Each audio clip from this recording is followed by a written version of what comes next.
In April 1912, as the Titanic sank into the depths of the ocean, the crew sent out a distress signal in a final act of hope indicating their exact location. Thanks to this signal, another passenger ship nearby, the Carpathia, was able to gather survivors from the lifeboats. In fact, all the survivors were rescued by this ship. Finding the lifeboats was relatively easy since they were floating on the water, but locating the sunken ship, that was an entirely different story. The Titanic lay at the bottom of the ocean, approximately 4 kilometers deep, a depth far beyond the technological capabilities of that era. At first glance, it might seem like a simple matter. We already know its location, so let's just go and take a look. But the reality was very different. This task required major technological breakthroughs and sparked years of competition among adventurers, each eager to be the first to discover the legendary ship. Here's the interesting part. Even if the coordinates sent by the Titanic before sinking were correct, the ship could have drifted kilometers away from that point as it submerged. The target was now both extremely deep and its exact location unknown, like searching for a needle in a vast, pitch-black ocean. But this needle was a massive ship, 270 meters long. Shortly after the disaster, the question on everyone's mind wasn't just where's the wreck, but something far more ambitious. Can we raise the Titanic from the ocean floor? Yes, even before the wreck's location was known, plans were already being made to bring it to the surface. However, in 1912, diving to a depth of 4 kilometers was unimaginable. The ideas proposed were either impossible or absurdly impractical. Some even suggested using dynamite to blast a wreck and recover the bodies, a plan that was both technically unfeasible and deeply disrespectful. Thankfully, such proposals were quickly dismissed. The real challenge was the depth. The Titanic wasn't just deep, it lay in a world of absolute darkness. Overcoming such a massive obstacle would require a major leap in technology. And that leap came after the World Wars.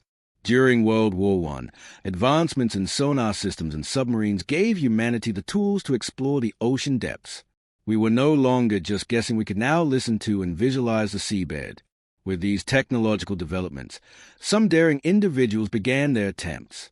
In 1953, British entrepreneur Risdon Beasley decided to track the Titanic's trail. His only clue was a distress signal coordinate sent at 10:35 p.m. New York time, 2 hours before the ship sank. Beasley knew the ship could have drifted far from that point. His search area wasn't a fixed spot but a vast region. Beasley's method, primitive by today's standards, was creative. He planned to drop dynamite near the suspected wreck site and use the echoes to map the seabed via sonar. But this early form of sonar mapping was highly inaccurate. The result? Nothing. The ocean floor was an endless void, and searching for a lost ship in this abyss was like looking for a needle in a haystack. Beasley's failure highlighted the technological limitations of the time. The Titanic had faded from legend to a forgotten ghost in the deep. At least, for now. It would take another 20 years before another serious attempt was made. In 1977, marine geologist Robert Ballard entered the scene.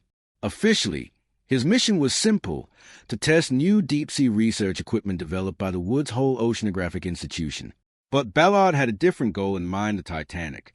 The new system, equipped with sonar and cameras, could navigate close to the ocean floor, acting as eyes in the dark depths.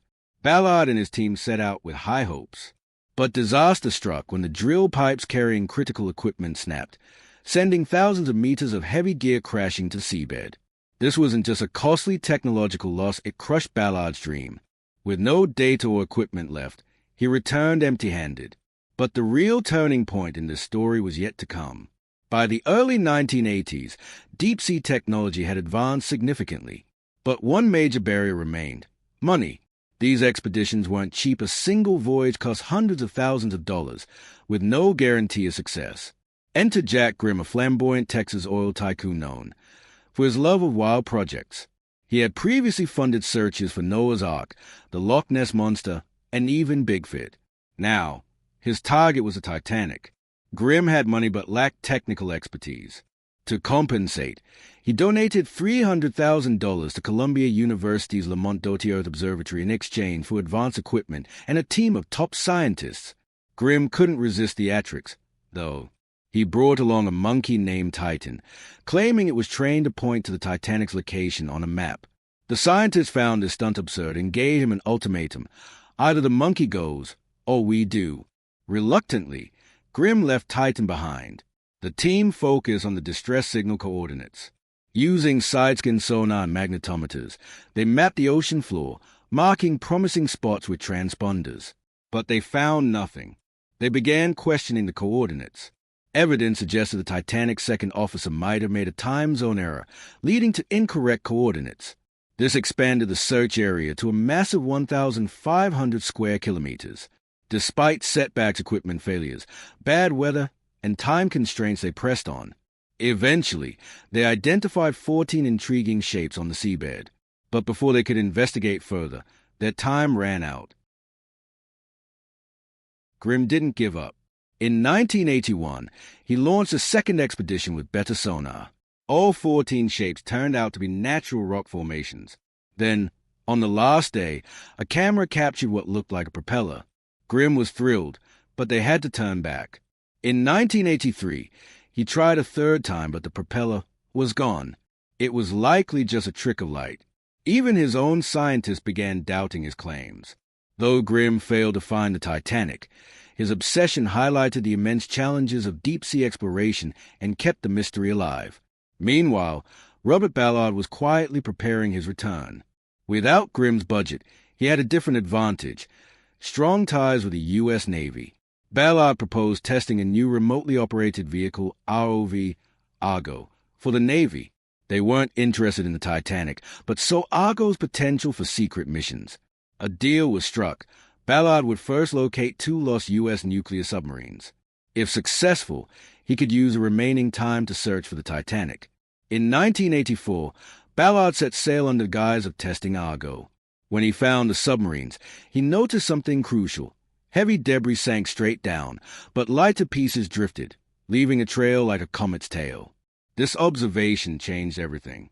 Instead of searching for the Titanic directly, Ballard would follow its debris trail like a clue chain on the ocean floor. In 1985, Ballard finally got his chance. Partnering with the French Research Institute IFMA, he devised a 2-phase plan. The French team would scan a wide area with sonar, while Ballard would focus on key spots. Using Argo equipped with sonar and live cameras, Ballard systematically scanned the seabed. Days passed with only rocks on the screen. Then, during a night watch, a man-made object appeared. Ballard rushed to the monitors. A dark shadow emerged from the depths then. Suddenly, a massive boiler. The Titanic's boiler. After 73 years, the wreck had been found, just 3.3 kilometers from where Grimm had searched. The crew cheered, then held a moment of silence for the 1,500 lives lost.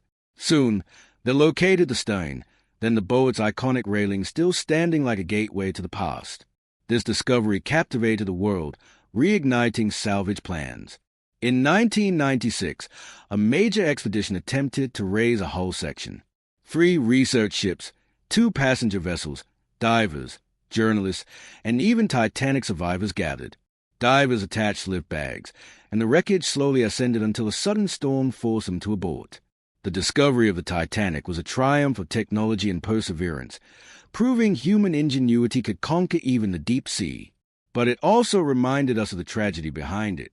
The race to find the Titanic wasn't just scientific, it was an emotional journey, and its wreck remains a silent yet majestic monument to that quest.